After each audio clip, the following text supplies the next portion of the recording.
I'm Chuck. I'm an alcoholic. I have experience with these steps, with several big book sponsors, a loving God, lots of meetings like this, people like you who I depend upon for guidance on these steps. And I'm working my amends to the best of my ability, hitting pauses here and there, but struggling through it. I first came to Alcoholics Anonymous about 30 years ago and was able to achieve sobriety for a very long time. I stayed sober for over 15 years. And during that time, never once heard of a Big Book Step Study meeting. I got sober in the Twin Cities, Brighton, Allston, and Boston. And after 15 years and not having done this work, when I hit into some severe personal problems, I found myself unable to adequately deal with them without picking up a drink again. I did not have the tools which I am discovering through this process at that time. And I tried to will myself through the situation. I tried to fix the situation. And my self-centered drive to fix it blew everything apart, and I ended up drinking again. That took me a few years to get back to here. I would put a year together, 8 months together, a year together. And 5 years ago, I came to Worcester. And that was my first introduction to Big Book Step Studies. In fact, I believe it was this meeting on a Saturday morning. The place where I was staying had a requirement that we attend 2 of these a week, and I thought I'd been to every kind of AA meeting, the legacies, traditions, steps, but not this particular format. So it was an eye-opener to me. I just kind of like, what? I can't talk? I can't talk. But I buckled down. I had 2 attempts with 2 different sponsors trying to get through this, and I could not. And when I got right before step 4, I would relapse. And 3 years ago, I came back to Worcester one more time, trying one more time to do this. And this time, the grace of God and you people, and a very good sponsor at that time gave me very clear directions and basically told me, stop questioning, stop trying to figure this out, just do what I tell you to do each period of time. And that worked for me. That I finally was at a point where I didn't have to try to fix it, correct it, make addendums to the Big Book, figure out a different way. The first time I tried to do this, I actually had Excel spreadsheets with my step 4. Little OCD here, just a bit. And did not have much success with that. So this time, working with first one sponsor, then I had to change sponsors just because of scheduling conflicts. The second gentleman, again, gave me very clear directions. This is what you do. And every time I said, well, yeah, but can I? No, just do this. We met weekly, we read weekly, and that then took us to the writing. And the writing, I filled about 5 or 6 of these things, and was very surprised at how detailed it can be and how vague I can be to avoid details. But each week I went over those writings with my sponsor, and he would see where I was vague. Spin map meister. I could spin things in a way that wasn't really telling him or myself what was going on. So I had to peel back another layer of honesty with that. And that was difficult. I did not know at the time how inbred my lying to myself was. As an active alcoholic, denial was a tool I used diligently, and not owning up to who I was, what I was at that time, was the big barrier for me. When I got to step 3, I had a profound experience with that. For the first time, I actually heard myself asking someone for help.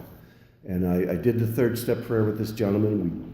We actually had to do it twice because the first time I had detached from it and was not present there. I went through the motions, which As an active alcoholic, I knew how to fake it and look like I was okay wonderfully.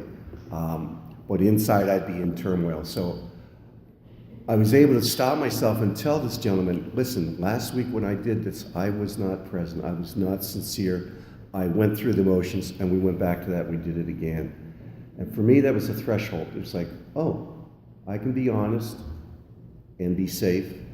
I can be fearful and be safe with another human being. And that allowed me to do the third step prayer in a way that I could be honest with my Creator for the first time. Now, I had a lot of years of rigorous religious education, but I did not have the contact with the God as I understood it until I was able to take in the third step. And I say this a lot at meetings, but the third step prayer is my go-to prayer on a regular basis. Whenever anything's going wrong, I stop and I do that. So when I finished the writing and I was able to do my fifth step with this gentleman, we actually sat in a very nice little park. The rhododendron were in bloom, and we sat there for a bit, and I went through it, and the gentleman listened to it all and nodded every now and then. And I did not feel like I had to hide stuff. I mean, he'd already read this stuff before, so he knew what was coming, and I knew what was coming. But in that process, this time, I felt somebody was actually listening to this. And I say this a few times, that I didn't have the wake up that a lot of people have. I felt mentally drained, emotionally drained, and I was kind of stupefied for a couple days. But it was done. And that, in hindsight today, this is about 9-10 months ago, in hindsight today I would say, I have relief from that stuff today. I did not have it then. So that work prepares me for our steps today. You know, the step 6. Years ago when I first got sober, I did a 12 and 12 step study for the first 3 or 4 years of my sobriety, and thought I had done the steps. Never took pen to paper, never talked to anybody else, but I thought I'd done the steps. And we used to refer, the people that were in that group with me, we used to refer to step 6 as the pre-soak. You've done all this work, everything's all gelled around, it's settling, you've discussed it with another person, and now it's in that cycle of being ready to be lifted. And I always liked that imagery. I didn't know what to do with the stuff once I'd said it to another human being, but going back to the writing and looking at it and being able to identify my defects of character. As some of us, I hear this a lot, and especially in this meeting, that we all have a similar experience with, oh my God, I did that. That's me again. There's a lot of repetition in this. There's a lot of things I do again and again and again. And those corrosive threads that went through my life, primarily fear, primarily insecurity, primarily defense mechanisms of being arrogant, being defensive, being a know-it-all, trying to out-talk everyone to prove my point. Those things, those behaviors were fundamental tools, I thought, that enabled me to survive in my life without alcohol. Today I realize that those were not helpful tools. Those were tools that they were defense mechanisms that I used so that people could not know how scared I still was even as a sober man, how fear still ran my life as a sober man. And that was a mind opener or mind blower, whatever you like to call it. That is really all that is keeping me back from being the kind of man I would like to be a man of goodness, grace, and dignity in this program, to be seen and heard as who I am. And for a lot of years, I could not do that. I did not know that there was a way out of the cage I had built for myself. These steps, this process, it's not a cure-all for me. The only thing I know that gets cured are hands. I don't get cured. I still have my alcoholism. I still have my alcoholic thinking. And That stuff still gets me into trouble. When I find myself running amok as Chuck, amok as Chuck, I like that. I get myself into situations I should not be in, and I'm always stunned. Oh, damn, I did that again. So with step 6, looking at that paper, looking at what I'd written, looking at what I'd said to this gentleman, looking at these defects of arrogance, know-it-all, false pride, sarcasm. Sarcasm, as I've said before, was a merit badge for me. I could be incredibly sarcastic, especially with the people I loved, and that was not helpful. I know now that that was a fear-based reflex, and I still have fear, but I don't need that tool anymore. I do believe today that all these people that I would encounter are not out to get me. The joke about being paranoid, just because you're paranoid doesn't mean people aren't out to get you. I lived my life as an active alcoholic and as a sober alcoholic, feeling that way, that I always have to keep my guard up, I have to do this. This step allowed me to own it and say, okay, I need to do something about this. The defects, the other thing that really rancored me was a gentleman saying that I needed a dictionary to look up words. That bothered me because today I still have 3 dictionaries by my bed, a thesaurus, a book of Bartlett's Book of Quotations, and I think I know my words. I think I do. I found out I didn't. I did not know that some of these words I use all the time, I didn't have a clue what they really meant. So I humbly picked up this book, looked them up as directed, again, for the first time in my life, following directions from another individual. I'm one of those guys, even with a cookbook, I'd make changes to the recipe. But the book tells me a defect is an imperfection or insufficiency that impairs usefulness. Wow. My defect was actually stopping me from being the kind of guy I said I wanted to be. Wow, I did not know that. I thought, I thought these were time-worn, honorable traits that I had acquired in order to survive. No, they were stopping me from being a kind, caring, gentle man with the people that I love. Wow, wacko. The other part of that my defects of character. What was my character? Again, had to go to the book. The combination of behavior, traits, features, and qualities that identifies, sets apart, or distinguishes someone or something. The combined moral or ethical structures of a person or group. And again, I was amazed. It's like, I always thought character was just being a good guy. No, there's more to it. It's how you behave, it's how you treat other people, it's the moral fiber, the essence of who I am. That piece of who I am was what I hid through alcohol, which I struggle with today in sobriety. It's hard to be me. It's hard to be me. When I was active as an alcoholic, my 3 big truths, and I go back to this a lot, so if you've heard it before, forgive me. My 3 big secrets were that I'm an alcoholic, I'm scared a lot, and I don't know all the answers. Those 3 things had me paralyzed and trapped in a bottle for a very long time. Today I can sit here and say to you, I'm an alcoholic. I'm still scared a lot. Sometimes I have a lot of stuff going on that kind of frightens me, and I don't know all the answers. Wow. But I know today how to look up words. I know how to read directions. I know how to listen to other people. I make it a point on a regular basis to talk to 5 or 6 sober people in this program, most of them who have done this work, to check out, this is what I'm thinking. This is how I'm behaving. What do you think? And with kindness, the kindness that I see and hear in you people every week comes back for them. I don't get nailed. I don't get criticized. I'm told a lot of times, what is wrong with you? And I have to sit there and go, oh, yeah, you're right. So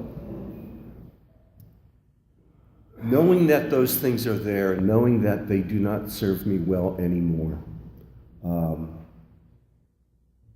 how do I become entirely ready to have God do these things for me? Well, In some of the readings, some of the notes I've written down to myself, I'm not sure where I stole them from, because I swear to you, everything I say to you today, I've plagiarized probably from some of you in this room. I do not have any original thoughts on these things. All I have is what I've heard from you people again and again and again, because I believe you people today. I believe you're telling me the truth. I believe in these meetings I've heard more truth than I ever heard in many years of education. And that is a release for me. So one of the things that my goal in the 6th step was to achieve a perfect release from every other difficulty or defect. Wouldn't that be great, to take off the lead weights from my feet and be able to walk and stride with other people and not have all this garbage that I'm carrying with me? To remove what we admitted was objectionable. Back to the list that I had. All those things, yeah, they were keeping me from being useful to the people I loved. I did not know that I was doing that until I did this work. The list of stuff is, stuffing my emotions, being dishonest to people. A lie is as good as the truth if you say it convincingly, My mother had a motto that said, we don't let facts get in the way of a good story. And I believed that for a lot of years. And that doesn't work. It just doesn't work. Especially with the IRS. I tried that with them. When I came into this program to these halls 5 years ago, I owed them mucho bucks. I owe them nothing now because I was honest to them about some stuff and they waived a lot of crap. I thought I had to lie, con, cheat everybody, let alone the IRS. Overcompensating, gossiping, backstabbing, being arrogant, false pride, grandiosity, patronizing. Those things all came down for me to a simple truth that I heard again and again from my sponsor: my inability to trust and rely on God. That was it. Shit. That was it. I had to have, going back to our earlier steps, I trusted God to take away the obsession with alcohol, and I do not have that today. Alcohol neither scares me nor entices me. It's what it is, and I cannot drink it in safety. And there was a time when I could not drink, and there was a time when being around anyone else that had anything, or the scent of it, would drive me crazy, and the compulsion and the urge would be there. It's not there. So if God could pick that from me, take that away from me, remove that from me, who am I to believe that he can't lift all this other stuff, my garden tools that don't work, the garden I'm hoeing with those tools filled with weeds, I guess. So step 6 for me was an awakening that it is possible. I didn't have to do anything. I just had to become ready. Did the work, wrote it down, said it to someone, boom. Now that pre-soak. What to do? Well, we have another step. It shows me a way. Humbly ask him to remove our shortcomings. I had to go back to the book, look up humble. Having or showing feelings of humility rather than pride or arrogance. Pride and arrogance were the two things I had in my toolbox. Okay, I need to do things without those. How do I let go of those? Again, I needed clear directions. This is the shortest reading that we have, these 2 paragraphs. These 2 paragraphs caused me more consternation than any other one. I struggled with what to do. My sponsor would give me, write this, do this, say this, This kind of left me on my own for a bit. And then I remembered the other words about trust and rely. What am I supposed to do? Well, they give me a nice little prayer. My Creator, I am now willing that you should have all of me, good and bad. Those garden tools that don't work, okay? I pray that you now remove from me every single defect of character. Again, those imperfections which were preventing me from being useful. What the hell do I want them for? They're stopping me from being the kind of man I want to be with the people I love. Why do I want to keep picking them up? Oh, they're comfortable. They're what I'm used to. There were skills that I needed when I was hiding my alcoholism from people. Well, I don't drink anymore. Don't need to do that. They're hard things to let go of. They're so comfortable to use and so easy. Humility, its basic ingredient, is a desire to seek and do God's will. That from the 12 and 12, I think. That part again, God, please do this for me. I did this stuff. I looked at this. I looked in the mirror. I would like to be done with it. They don't serve me anymore. I'd like to move on. Can I? How do I do this? I pray on this a lot, especially when I'm caught off guard and I respond. A friend of mine keeps telling me that the number one tool I should be using in my recovery these days is to pause. I hate that. God, I hate that. I want to, just jump in there and mix it up and fix it, solve it. But to just stop and say, no, I don't know what to do here. I really don't know what to do. Back to the third step prayer, relieve me from the bondage of self. Take away my difficulties. When I pause, I do better. When I take that breath, I do better. When I don't, I don't. I'm originally from Pennsylvania, and the Amish have an expression that says, the hurrieder I go, the behinder I get. That's me in a nutshell when I get going. And some of you know me, closer than others. I can get going, and I get on a rev, and I am completely unaware of it, just unaware of it, and I need to have someone else tell me, calm down, slow down, take a breath. Which is ironic, because I used to say that to my kids all the time. Take a breath, take a stop. But it's difficult still. And the other piece I haven't written down here for myself is that the chief activator of our defects has been self-centered fear. Primarily fear that we would lose something. The active alcoholic in me says more is better. Whatever I have, I want to keep. I don't want you to take it. I don't want people to have it. I'm surprised I'm not a hoarder. I really am, because I've got members of my family who are literally buried in their stuff. What's the other line? Letting go of something. You can identify something an alcoholic is let go of because there's claw marks on it. That's what I do with some of these things. They served me well when I was an active drunk. They don't serve me well now. And yet I still want to use them. I want to, at times. So this step, the letting go part of it, the other thing I wrote, letting go of things I no longer need. Then I have question marks all over my book. Do I still need this? Do I want to use this? Do I really need to do this? The truth is, no, I do not need to. So the struggle is and continues to be, how do I trust and rely on God? How do I trust and rely on the experience of other people, such as yourselves, on how to behave in a way that God meant me to do? To be what I'm supposed to be. I'm in my 60s. It's kind of hard to go through puberty and all that crap again, but that's what these last 4 years have been like. It's like, oh, crap. I didn't like it the first time. I didn't like it the second time, third time. Now I don't know how many times this is. But it is the process, and the process for me has been a lifesaver. The items in my life, the things that I lost, I have not been able to regain. I've got some terribly estranged relationships with my children that cause me pain and tears on a regular basis. However, today I can trust and rely that in time, God's time, not Chuck's time, they may or they may not come back. I don't know. I really don't know. Relationships with other people that I loved during those times have not come back either. Trust is earned, not given. And for many of those people, I had to regain their trust by showing them that I can show up and do what I say I'm going to do.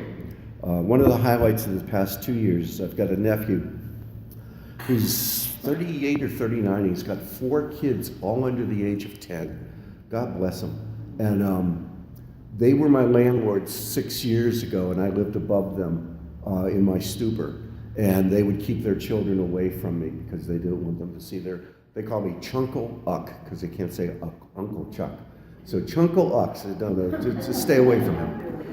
In the past year, twice I've been invited out to their home to spend the night to watch their children as the parents went away for long weekends.